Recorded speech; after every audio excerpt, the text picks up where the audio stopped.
EVM का इस्तेमाल देश के अंदर शुरू हुआ प्लीज, और जब ईवीएम का इस्तेमाल शुरू हुआ अपनी जगह बैठे, तो देश में तमाम बहस शुरू हुई और ईवीएम के ऊपर सबसे पहला किसी ने सवाल उठाया तो उस व्यक्ति का नाम है जीवीएल नरसिम्हा। उन्होंने बाकायदा किताब लिखी है कि लोकतंत्र के ऊपर खतरा है ये ईवीएम, और उसके बारे में लाल कृष्ण आडवाणी जी ने उनकी किताब के प्रशंसा करते हुए और ईवीएम पे सवाल होते हुए अब इस पे भी समस्या है, इस पे भी, तो उस पे पूरा ईवीएम के ऊपर सबसे पहले इन लोगों ने सवाल उठाया। ईवीएम किन किन देशों में था और कहां कहां बैन हो गया, मैं पढ़ के बता दे रहा हूं।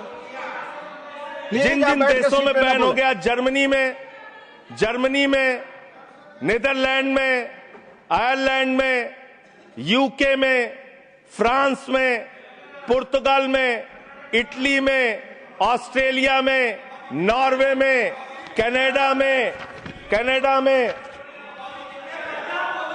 बेल्जियम में, साउथ कोरिया में, इन तमाम देशों में ईवीएम था, ईवीएम बंद हो गया।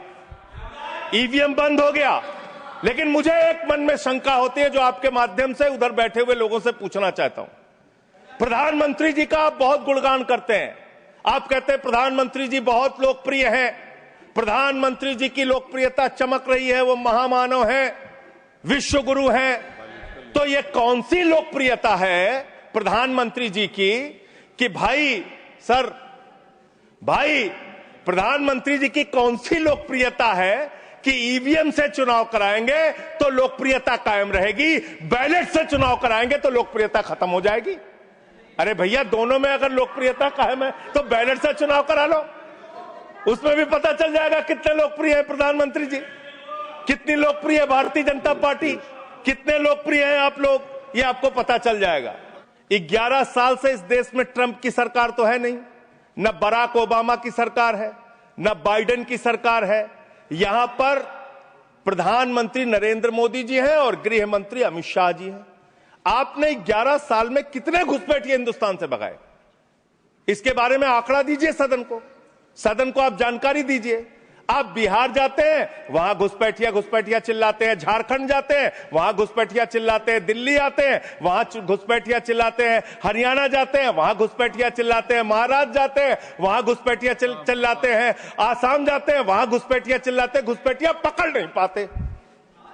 यह कौन सा घुसपैठिया है? जहां पर चुनाव होगा वहां आपको घुसपैठिया मिल जाते हैं, आप पूरा चुनाव उसके ऊपर करते हैं। कितने घुसपैठिया बिहार में मिले, इसको बताइए, देश को, इस सदन में बताइए। मैं आपको बताना चाहता हूं मान्यवर, मात्र 315 वहां पर विदेशी नागरिक मिले, जिसमें 78 मुसलमान थे, बाकी नेपाल के हिंदू थे। उसको आप इसलिए आंकड़ा नहीं जारी कर रहे हैं, 65 लाख में सिर्फ 315 मिले। आपकी छाती पे तो सांप लौटने लगा, आपको तो मजा आया नहीं। आप डिटेंशन सेंटर बना रहे हैं उत्तर प्रदेश में, डिटेंशन सेंटर का पता है आपको? कानून, अंतर्राष्ट्रीय नियम। आपको स्कूल बनाने के लिए पैसा नहीं है, आपको अस्पताल बनाने के लिए पैसा नहीं है, मिड डे मील में आप बच्चों को नमक रोटी खिला रहे हैं, नौजवानों को रोजगार देने के लिए आपके पैसा नहीं है, खाद की बोरी देने के लिए पैसा नहीं है। आप कह रहे हैं आप अपनी सनक को पूरा करने के लिए डिटेंशन सेंटर बनाएंगे, जहां पे घुसपैठियों को रखेंगे, उनको फ्री बिजली, फ्री पानी, फ्री एजुकेशन, रहने का घर, सड़क, सब आप अपने पैसे से देंगे, देश की जनता के पैसे से देंगे। इसलिए मैं आपके माध्यम से सरकार को चेतावनी देना चाहता हूं, अगर कोई बांग्लादेशी मिले, कोई पाकिस्तानी मिले, कोई अफगानिस्तानी मिले, तो उसको उसके देश वापस भेज देना। हमारे पैसे से उनको यहां पे डिटेंशन सेंटर और घर बना के फ्री में बिजली, फ्री में पानी, फ्री में शिक्षा, फ्री में इलाज मत करना। और ज्यादा अगर आपको चिंता हो तो अपने घर के बाहर एक घर बना लेना, वहां रख लेना, अपने घर में रख लेना। हम लोगों का पैसा मत बर्बाद करो अपनी सनक के चक्कर में, दूसरी बात, सनक शब्द असंसदीय शब्द ना बोले। नहीं सर, सनक सर क्या क्या बोलते हैं ये लोग, किसको किसको गाली नहीं देते हैं। संसदीय शब्द ही बोलना है और आपको भी बोलना है सर। बांग्लादेशी घुसपैठिया की ये लोग बात कर रहे हैं। लश्कर तोयबा का आतंकवादी इनके माइनॉरिटी मोर्चा का अध्यक्ष था जम्मू कश्मीर में। लश्कर तैयबा का सब्जेक्ट पर तालिब हुसैन सब्जेक्ट पर दैट विल सर सब्जेक्ट है ये डिस्कशन सब्जेक्ट है सब्जेक्ट है सर। लश्कर तैयबा के आतंकवादियों को अपनी पार्टी में आप रखते हो, लश्कर तैयबा के आतंकवादियों को अपनी पार्टी में रखते हो, लश्कर तैयबा के आतंकवादियों को अपनी पार्टी में रखते हो, आतंकवादियों को अपनी पार्टी में रखते हो। आप यहाँ पे खाली देश का माहौल बिगाड़ना चाहते हो। मान्यवर, अभी उत्तर प्रदेश में चल रहा है SIR। उत्तर प्रदेश में अभी हमारी मीटिंग हुई वहां के मुख्य निर्वाचन अधिकारी से, वो कह रहे हैं 18% वोट काटे जाएंगे, करीब करीब 3 करोड़ वोट हमारे प्रदेश में काटे जाएंगे। और कैसे काटे जा रहे हैं? प्लीज संजय जी आप इधर बोलिए चेयर की तरफ। क्या आप जानना चाहते हैं? आप आपस में बहस कराइए सर, उनको खड़ा कीजिए, प्लीज सर उनको खड़ा कीजिए, बहस कराइए। आप बोले कोई चीज जानते। हमारी मीटिंग हुई सर, हमारी पार्टी के प्रतिनिधि गए, वहां कहा गया 18% वोट काटे जाएंगे। क्या इस सदन की चिंता नहीं होनी चाहिए? उत्तर प्रदेश में आप 3 करोड़ वोट काटेंगे, 3 करोड़ वोट काटेंगे। आपने रामपुर के अंदर एक 80 साल की बूढ़ी महिला, सर मैं मिलने गया, आपको दर्द बताना चाहता हूं, 80 साल की बूढ़ी महिला। बैठ जाइए, बैठ जाइए, बैठ जाइए। आप लोग फालतू बोलते रहते हो। पर ही बोले वही रिकॉर्ड पे जाएगा। लश्कर तैयबा के आतंकवादियों को अपनी पार्टी में रखते हो तुम लोग, कमेंट नहीं कर सकते। लश्कर तैयबा के आतंकवादियों को रखते हो अपनी पार्टी में।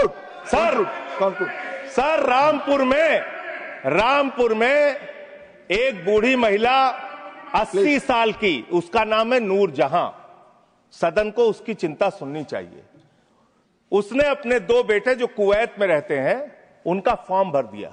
उस 80 साल की बूढ़ी महिला नूर जहां के ऊपर मुकदमा हो गया सर, जबकि चुनाव आयोग का नियम कहता है कि अगर कोई आपका हिंदुस्तानी बच्चा विदेश में रहता है, उसका भी मतदाता हिंदुस्तान में वो बन सकता है। मां ने फॉर्म भरा, आपने दर्ज कर दिया। धन्यवाद संजय जी। अरे सर हमारी पार्टी में से, अरे हमारी पार्टी में से 1 मिनट ले लीजिए। ऑलरेडी मैंने मेरे पार्टी का समय है, 1 मिनट अधिक दिया। सर मैं दल का नेता हूं, मेरे पास अधिक दिया। सर मैं पार्टी का नेता हूं, मेरे पास टाइम है। ऑलरेडी 1 मिनट अधिक दिया टाइम है सर। आपने लिखकर पहले नहीं दिलवाया। तो हम टाइम हमारे में से काट लीजिएगा, हमारे में से टाइम काट लीजिएगा। आप जल्दी बोलिए। 1 मिनट मुझे और दीजिए। आप 1 मिनट में कंक्लूड। सर मैं अंत में यही कहना चाहता हूं, आपके इस जोर दबाव के चक्कर में हिंदुस्तान के 35 BLOs अब तक अपनी जान गंवा चुके हैं। ये सदन, अरे कहां मंत्री जी, आपको कैसे पता चलेगा? इस सदन को श्रद्धांजलि देना चाहिए। उन 35 लोगों की हत्या की है आप लोगों ने। सर सेक्रेटरी जनरल, उन BLOs की हत्या के जिम्मेदार ये लोग हैं। सर धन्यवाद। Nothing is going on record. Please आपका समय ओवर हो गया।